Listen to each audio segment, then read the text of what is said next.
Hello, everyone. Welcome to our webinar. I'm Michael Tegos. As you can hear, I'm very happy to welcome Brian Freitas to our Smartkarma webinar. Brian will cover the upcoming rebalance of the Hong Kong Hang Seng Index as it pushes towards its target of 80 index members by mid-2022. Brian, of course, is a highly experienced ex-Delta One trader with over 17 years of experience, and he was previously with Barclays, Macquarie, Credit Suisse, and BNP Paribas. Before we start our standard housekeeping, please do feel free to send in questions for Brian.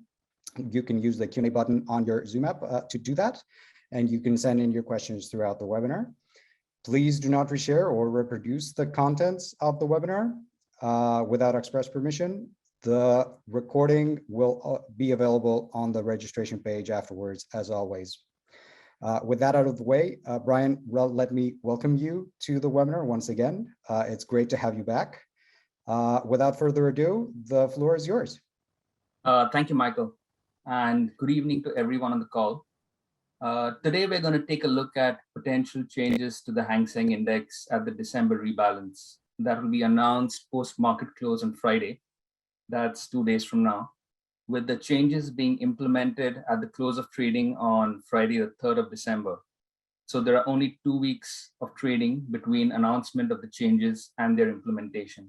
We'll take a look at where we are in the process of moving up to 80 stocks, where Hang Seng eventually wants to get to, the index methodology for the index, stocks that we feel are likely inclusions to the index and the rationale for their inclusion, the estimated impact on the stocks if they added to the index, the performance of the stocks over the last few months, and stocks that will have passive inflows from other index trackers around the time of their inclusion in the Hang Seng Index. I'll leave some time for Q&A at the end of the presentation. So the whole process of large-scale changes to the Hang Seng Index started with a market consultation in December last year.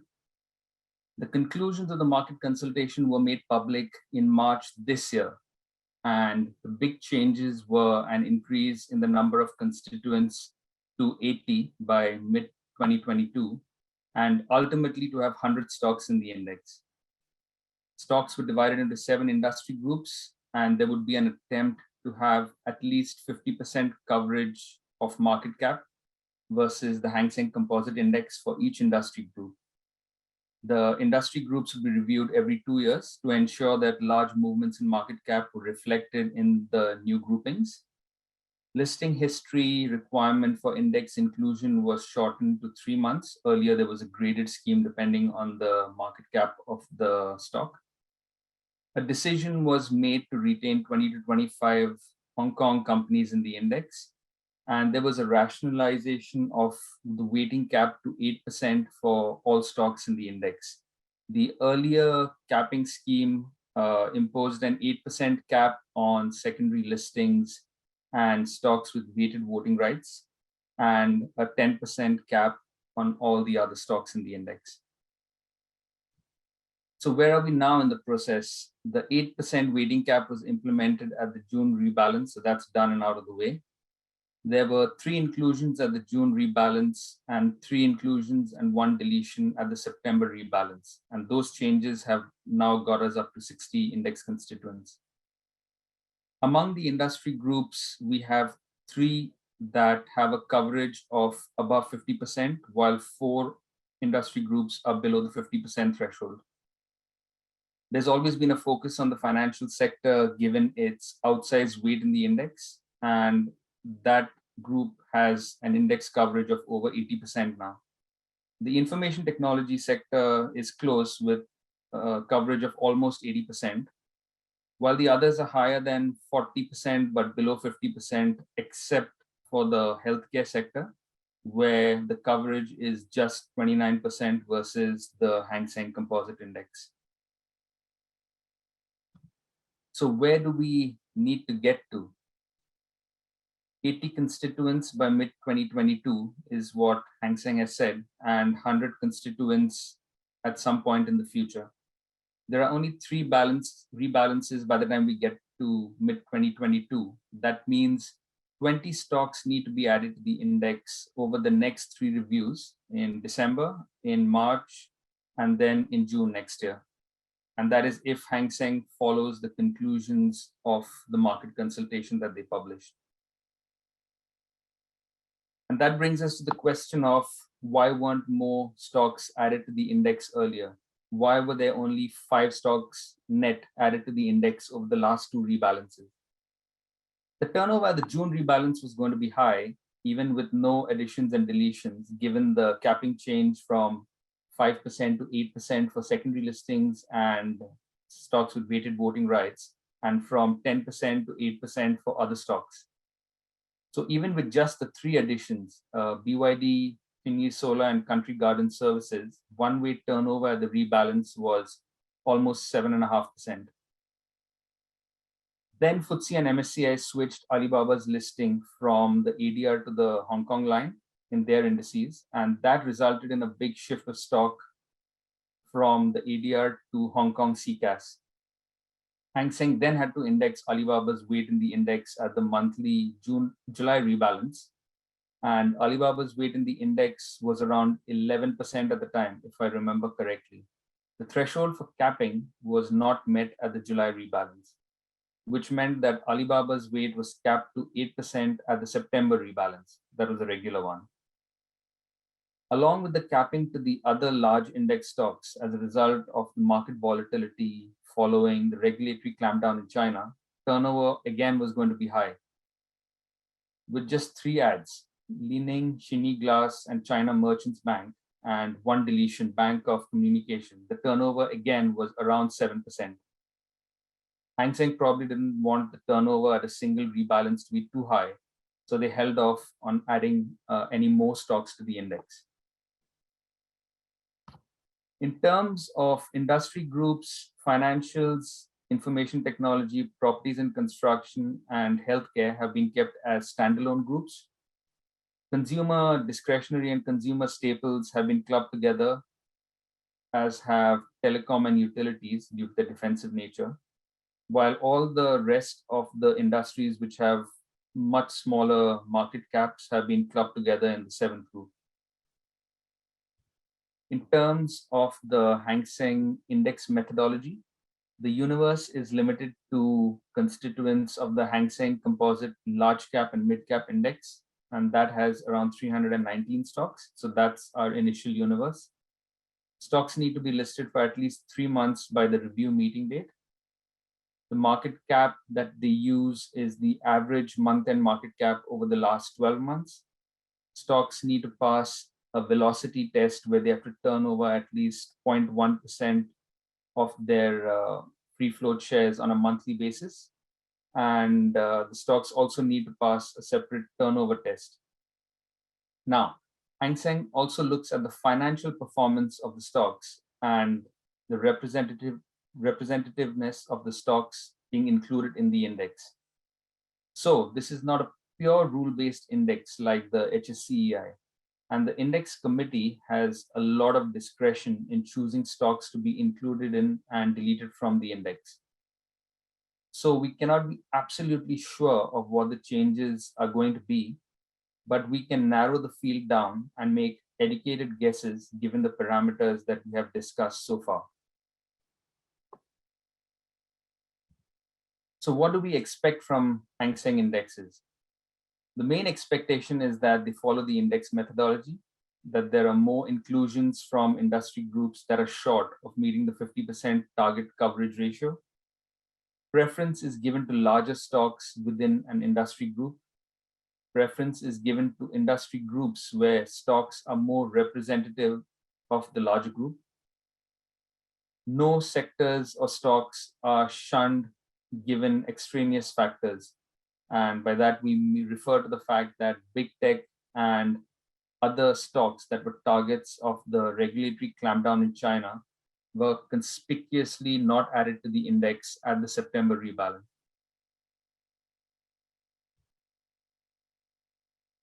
We now start going through the numbers that should help us in determining industry groups where inclusions could be made and which stocks within those groups could be added to the index.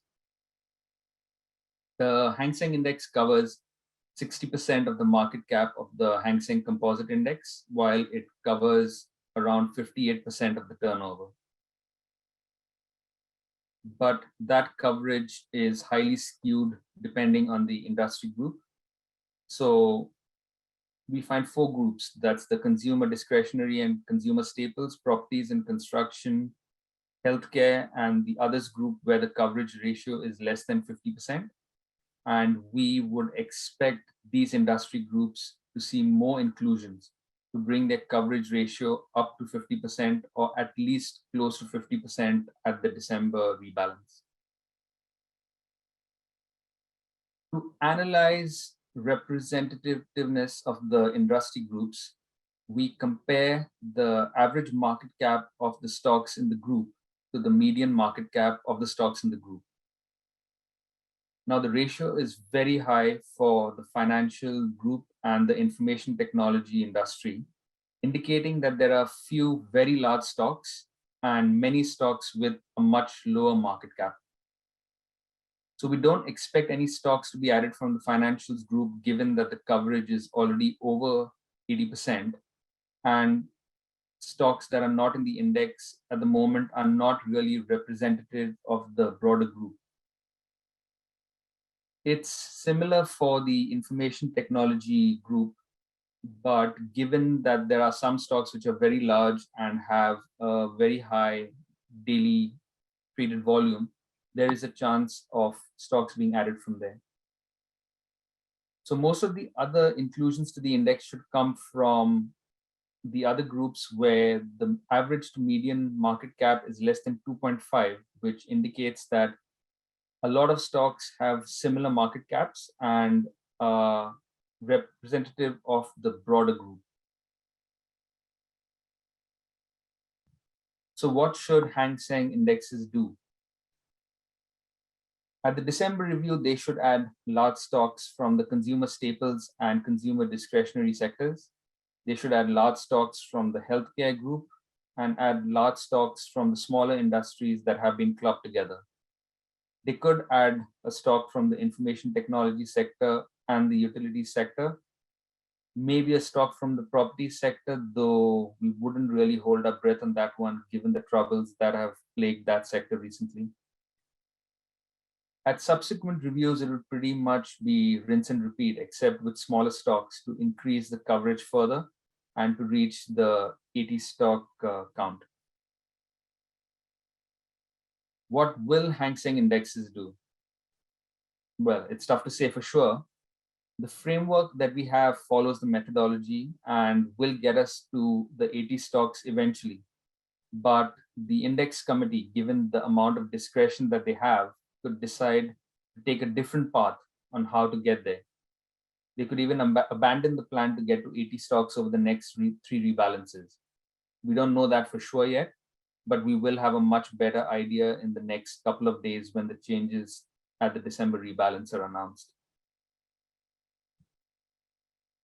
In terms of picking the stocks, we select large cap names that have high turnover from the underweighted industry groups.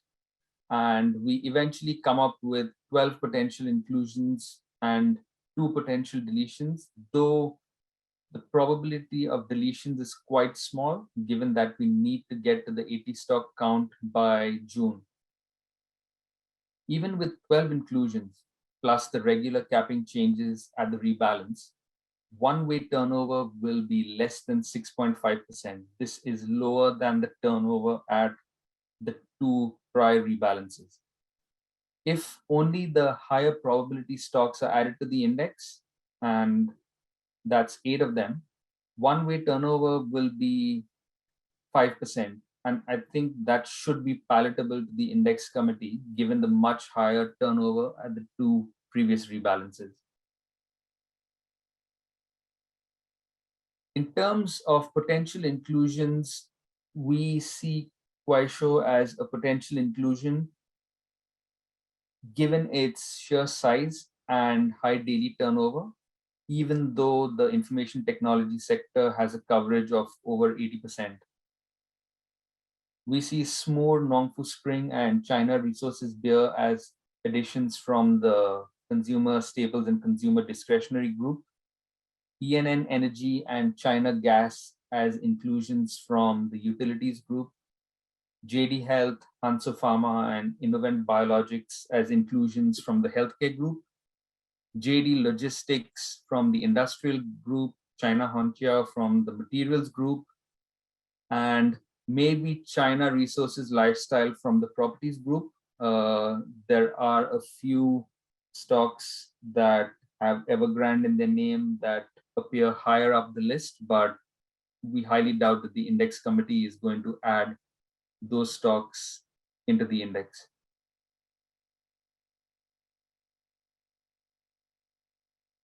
All the potential inclusions, with the exception of Kuaishou, fall within 60% of the cumulative market cap of the industry group and have a high average daily turnover. In terms of impact on the stocks, all stocks will have over 1 day's ADV to buy from passive funds, but there are some stocks which have a much higher impact. The highest is probably JD Logistics with over 7.5 days of ADV to buy, followed by ENN Energy with over 4.5 days. And then there are quite a few which are between the 3 and 4 day ADV range.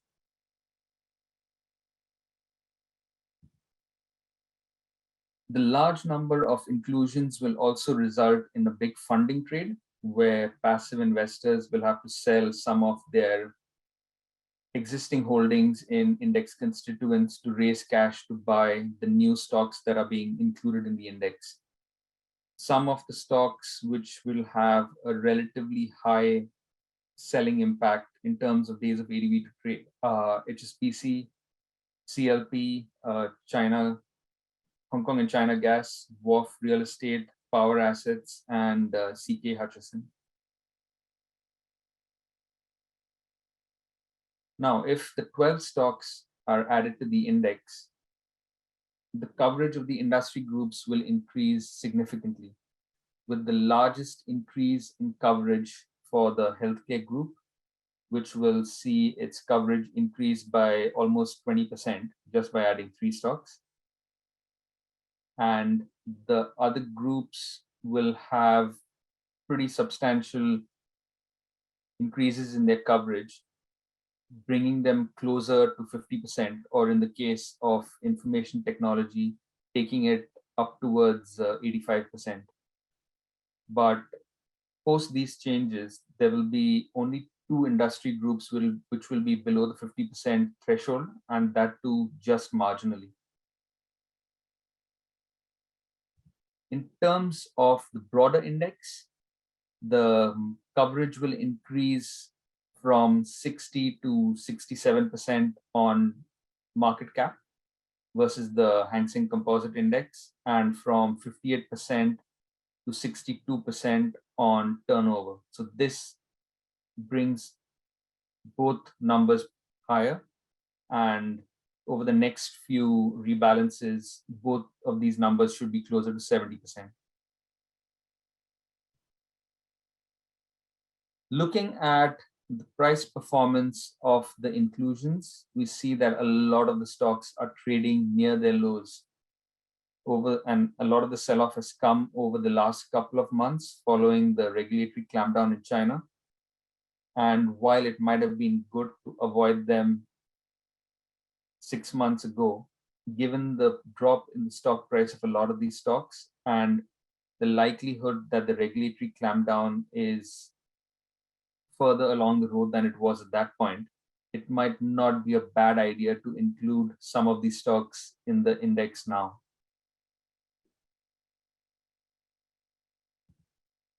If we look at the returns of the stocks versus the HSI over the last few months, we see that these stocks have underperformed the index by over 12% over the last 6 months, but they have outperformed the index in the shorter term over the last month and over the last week. And that has been driven mainly by a few stocks, but generally the stocks have outperformed the index over the short term.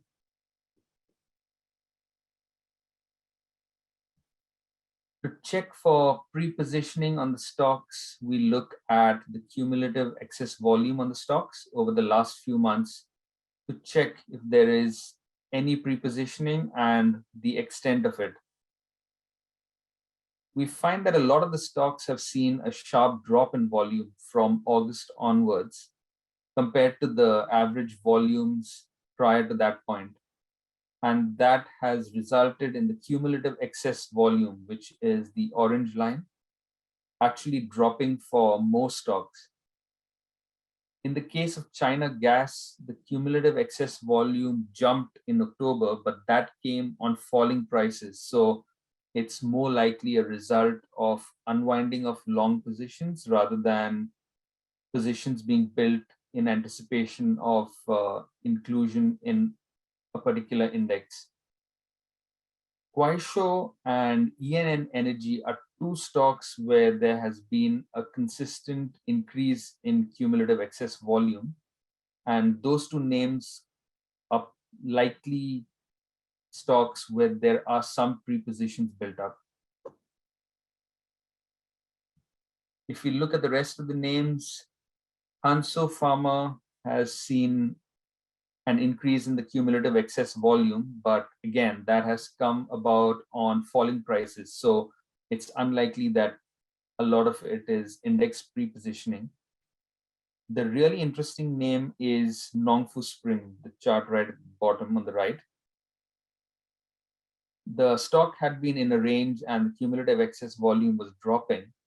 And we can see a turn in the cumulative excess volume over the last few trading sessions following the increase in free float in the MSCI indices that will see huge amounts of passive flow into the stock. The stock has already moved up, but an inclusion in the HSI could push the stock up even further. There are a few stocks which will have passive inflows from other index trackers around the time of the HSI rebalance, and that could lead to these stocks outperforming. As I mentioned earlier, Nongfu Spring will have a huge float increase in the MSCI China index that will be implemented at the close on 30th November. That's just 3 days prior to the implementation of changes in the Hang Seng index. Passive MSCI trackers will need to buy around 15 days of EDV on the stock, and the inclusion of the stock in the Hang Seng index could take the stock even higher. There is an increase in the float for Kuaishou 2 at the upcoming MSCI rebalance, though the impact at a little less than 1 day's EDV is not as high as it is in the case of Nongfu Spring. Innovent Biologics is another interesting name, given that it is a high probability inclusion to the Hang Seng China Enterprises Index at the December rebalance. And why it's interesting is because Hang Seng indexes did a double inclusion in June, with BYD being added to both the HSI and the HSCEI at the same time. And they repeated it in September with Li Ning being added to both indices at the same time. So it's possible that the index committee goes for a hat trick and includes Innovent Biologics in both indices at the same time in December. So the important dates are the announcement of the changes, which will be done this Friday post-market close. The capping for the stocks will use the closing prices from 30th November, and the implementation date will be post-market close on 3rd December. Depending on the performance of the inclusions and any potential deletions over the next couple of weeks, the reversal trade could be very interesting as well. I'll stop now and I'll leave some time for Q&A in case there are any questions. Thank you very much for this, Brian. That's a very comprehensive presentation there. As Brian mentioned, if you have any questions, please feel free to send them in now. Brian, you touched upon this a little bit before, and you mentioned that HSI might well decide to go a different route altogether if they see that they're not making the 80 member target. But what actually happens if they don't make that target by June 2022? What is there an impact potentially on the current members in the index? Yeah, that's a good question, and I've thought about it. So there's no hard and fast rule that Hang Seng indexes have to get the index up to 80 stocks by June. That was a recommendation, and they have been moving in the right direction, and they haven't been able to move as quickly as they would have liked, given that there were other changes that were impacting the index in June and September that kind of stopped them from adding more stocks to the index. And it was probably a good thing not adding more stocks in June, because it would have likely been more tech stocks which took a beating due to the regulatory clampdown. But now that that phase has likely passed, they are more likely to start including more stocks and quickening the pace to get to 80. So I think post this rebalance, we will have a much better idea of if we are going to get there at all by June, or if that timeline is going to be pushed forward. In terms of impact on the existing constituents, it's not going to be huge. It just means that fewer inclusions would mean lesser selling on the current index constituents to raise cash to buy the new stocks. So it will have a marginal positive impact on the current index constituents, but not huge. Understood. Thank you for that. We see that information technology and financials in particular have a pretty high ratios of representation, as you showed in your chart.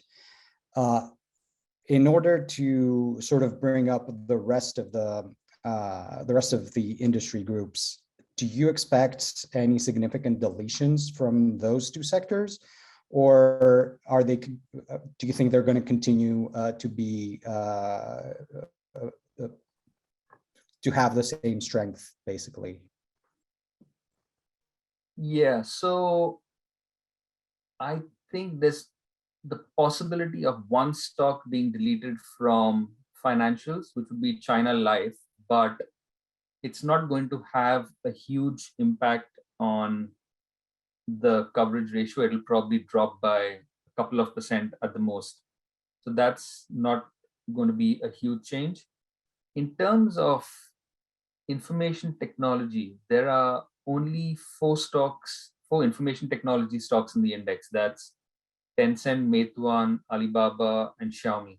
And it's just those four stocks which are almost 70% of all IT stocks in the universe. So there's almost zero chance of any of those stocks being deleted. It just means that it makes it very difficult for other stocks from the IT sector to be included in the index, unless the index committee decides that let's add some of the smaller stocks to kind of diversify the IT sector, but it's not going to be a lot. Got it.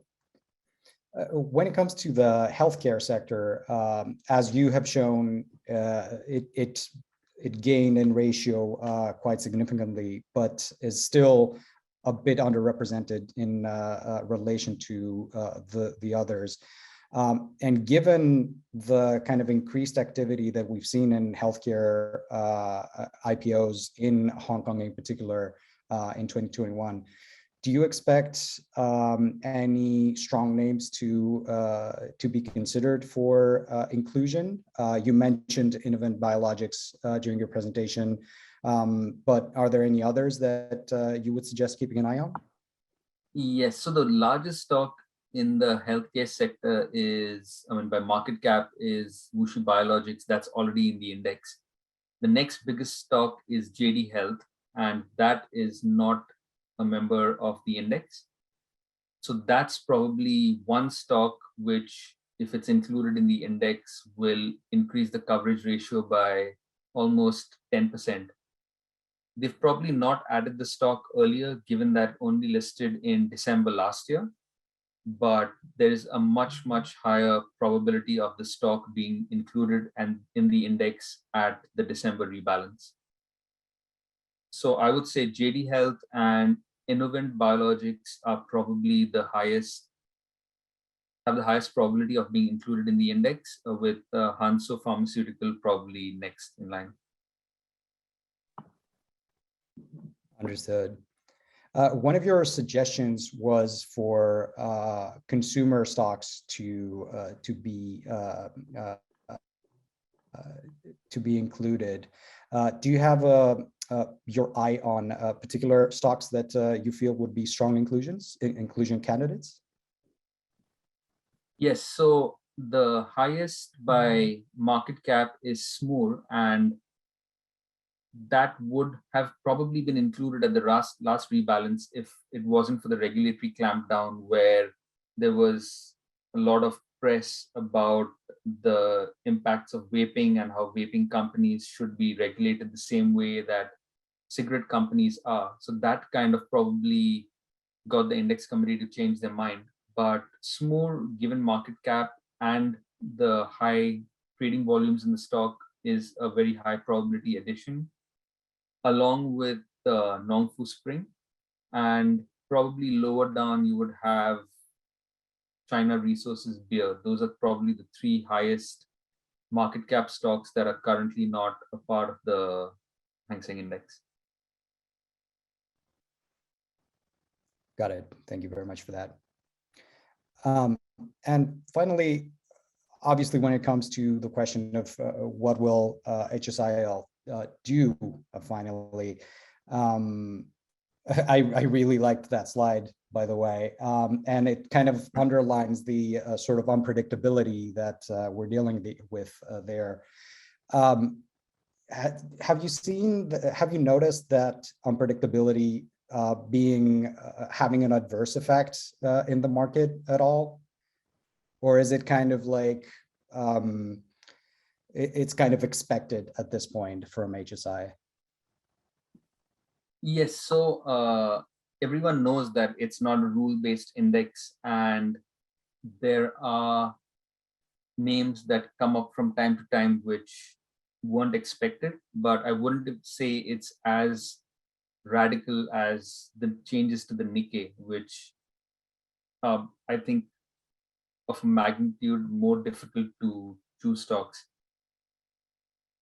I have seen a couple of lists from external brokers where they've got names on the list, and there are obviously people who are trading based on those lists as well. And what we see is stocks that were high probability inclusions not being included, and those stocks drop post the announcement. And sometimes there are surprises and surprise inclusions, and stocks like pop 4, 5, 6% and continue running for the next few days. So it's just that given the unpredictable nature of the selection criteria, there is an opportunity to make money if you have even half the stocks right, generally. Thank you very much, Brian. And there you have it. Brian, thank you very much for your time today. Thank you everyone for your attendance.